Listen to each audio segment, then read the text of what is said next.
छगनलाल को पुराने राजा महाराजाओं की चीजें कलेक्ट करना बहुत पसंद था। इस बार उसने हजारों साल पुराना राजा का मुकुट खरीदा था। वाह, क्या शाइन है मुकुट में। लेकिन उसी दिन उसका मुकुट चोरी हो गया। उसने डिटेक्टिव मेहुल को घर पे बुला लिया। घर पे उसके साथ 3 लोग और रहते हैं। भाई कहता है, मैं तो अपने रूम में बुक्स पढ़ रहा था। दूसरा भाई कहता है, मैं तो ऑफिस में मीटिंग में था, अभी जस्ट घर आया हूँ। बहन कहती है, मैं तो बीमार थी, बेड पे थी, आपने बुलाया तो यहाँ आई हूँ। मेहुल समझ जाता है कि कौन झूठ बोल रहा है। कैसे, क्या आप बता सकते हैं?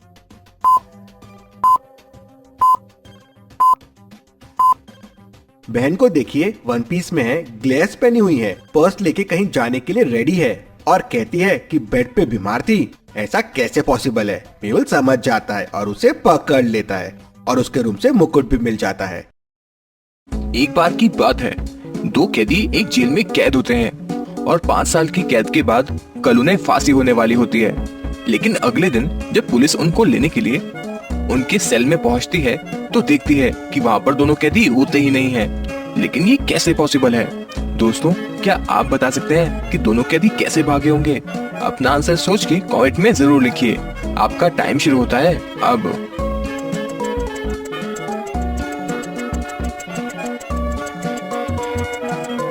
तो चलिए इसका आंसर देख लेते हैं। दोस्तों, अगर आपने ध्यान से देखा हो तो आपको मालूम चलेगा फ्लोर के बीच में एक मैट बिछा हुआ है, लेकिन वहाँ पर मैट का तो कोई काम नहीं है। जरूर दोनों कैदी सुरंग बना रहे होंगे और सुरंग को ढकने के लिए मैट का यूज करा होगा और मौका मिलते ही दोनों कैदी उस सुरंग से भाग निकले। तो दोस्तों, क्या आपका भी यही आंसर था?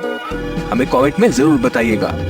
अमित अपने फोन से पिज्जा ऑर्डर कर देता है। पिज्जा ऑर्डर करते टाइम उसकी फोन की बैटरी लो थी। थोड़ी देर में पिज्जा वाले का फोन आता है। सर, मैं बिल्डिंग के नीचे आ गया हूँ, कौन से फ्लोर पे आना है? अमित उसे बताता है कि 2nd फ्लोर पे आना है। वहाँ 2 डोर्स है, उसमें से एक डोर स्टोर रूम का है। उतने में ही फोन कट जाता है।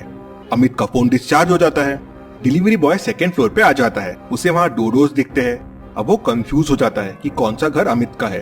क्या आप दोनों डोर्स को देख के बता सकते हैं कौन सा डोर अमित का है? ए या बी? सोचिए और मुझे आपका आंसर कमेंट करके बताएं।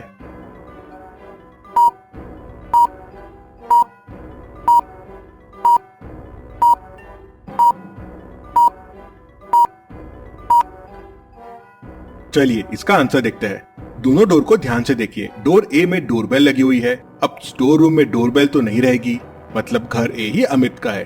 पिज्जा बॉय डोरबेल बजाता है और अमित को पिज्जा दे देता है। रोहन जंगल में फंस जाता है। तेज बारिश होने लगती है, बिजली चमकने लगती है। रोहन को समझ नहीं आता आगे कैसे जाए। तभी आकाशवाणी होती है, रोहन, तुम्हारे सामने 3 रास्ते हैं। तीनों रास्तों में से 2 रास्तों में बड़े बड़े गड्ढे हैं, इतने बड़े गड्ढे कि तुम बाहर नहीं आ सकते।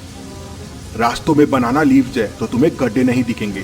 अब तीनों में से एक रास्ता सही है। दिमाग लगाओ और सोचो कौन सा रास्ता सही है। लॉजिकल आर्मी, क्या आप सोच सकते हैं कौन सा रास्ता सही है, ए, बी या सी? सोचिए और आपका आंसर कमेंट कीजिए।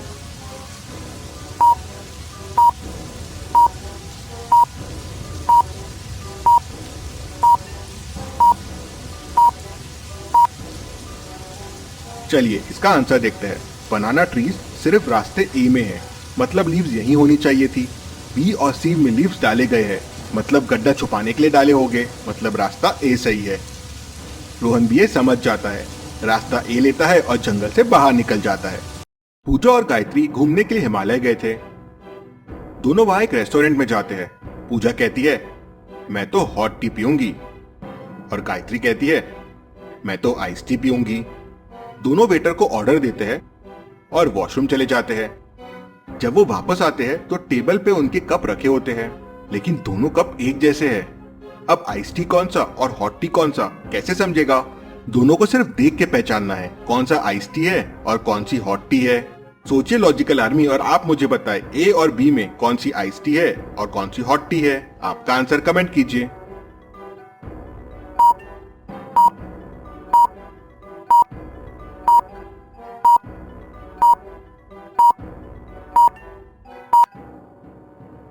चलिए इसका आंसर देखते हैं। एक कप की प्लेट में स्ट्रॉ रखी हुई है और एक कप की प्लेट में स्पून रखी हुई है और शुगर के पैकेट्स भी है। अब गर्म चीज के लिए कोई स्ट्रॉ नहीं देगा और स्पून चाय में शुगर मिलाने के लिए दी होगी। उसी से पूजा और गायत्री भी समझ जाते हैं। लेकिन क्या आप समझे? मुझे कमेंट में जरूर बताएं। माँ ए की डेथ हुई है 2015 में, माँ बी की डेथ हुई है 2018 में और माँ सी की डेथ हुई है 2020 में। तो सोचिए और मुझे बताइए इन तीनों भूत में से कौन सी इस बच्चे की माँ है, ए बी या सी। सोचिए और आपका आंसर कमेंट कीजिए।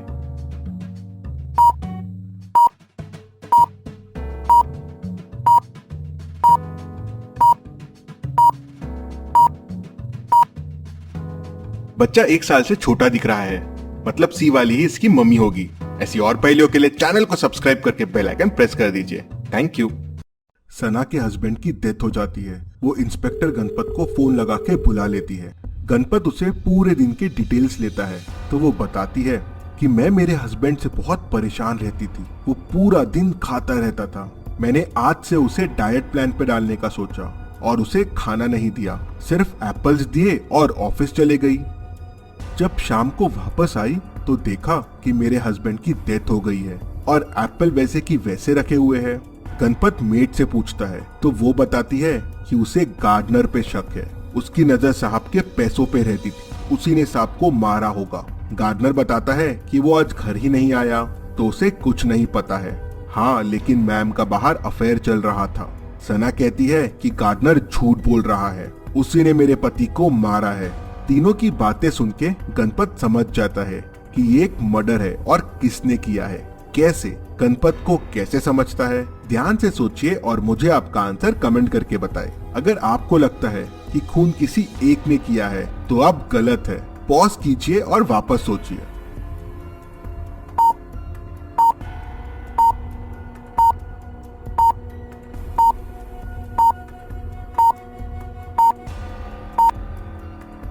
चलिए इसका आंसर देखते हैं। खून मेड और सना ने मिलके किया है। एप्पल अगर सुबह से कटे हुए थे तो शाम तक वो खराब हो जाने चाहिए थे। दूसरी चीज, सना और मेड को ऐसा क्यों लगा कि वो मर्डर है? वेट ज्यादा था, हो सकता है किसी और वजह से भी डेथ हुई होगी। इन दोनों चीजों से गणपत समझ जाता है कि सना और मेड ने मिलके उसे मारा है। गणपत उन्हें पकड़ लेता है। रिया एक गुफा में फंस जाती है। वहाँ से बाहर निकलने के लिए बस 3 दरवाजे हैं। पहले दरवाजे के पीछे एसिड है जो रिया को जला के राख कर देगा। दूसरे डोर के पीछे हैवी वेट है जो रिया के जाते ही गिर जाएगा और रिया का कचूमर बन जाएगा। तीसरे दरवाजे के पीछे जंगली लायंस है जो रिया को कच्चा चबा जाएंगे। क्या करेगी रिया अब? कौन सा दरवाजा चुनेगी? क्या आप बता सकते हैं? आपका आंसर कमेंट कीजिए।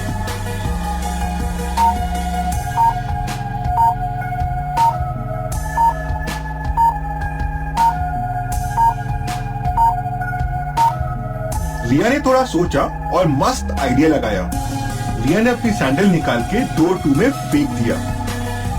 उससे वेट नीचे गिर गया और फिर रिया डोर 2 से निकल गई।